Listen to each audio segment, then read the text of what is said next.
வந்தா சுட்டா செத்தா ரிப்பீட், வந்தா சுட்டா செத்தா ரிப்பீட், வந்தா சுட்டா செத்தா ரிப்பீட், வந்தா சுட்டா செத்தா ரிப்பீட். இன்னைக்கு வருவான்.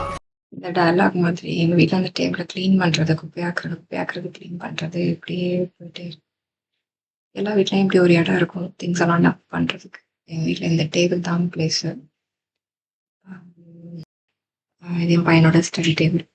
எப்படி க்ளீன் பண்ணாலும் இந்த டேபிள் 1 or 2 வீக்ஸில் திரும்ப குப்பையாயிடும். இருந்தாலும் இப்படி இவ்வளோ குப்பையாக இருக்கிற ஒரு விஷயத்தை க்ளீன் பண்ணும்போது மைண்ட் ஒரு மாதிரி பீஸ்ஃபுல்லாக இருக்கும். அகைன் இதை பார்க்கும்போது டென்ஷன் ஆகுது. என் பையன் வேறு ரொனால்டோ ஃபேன்.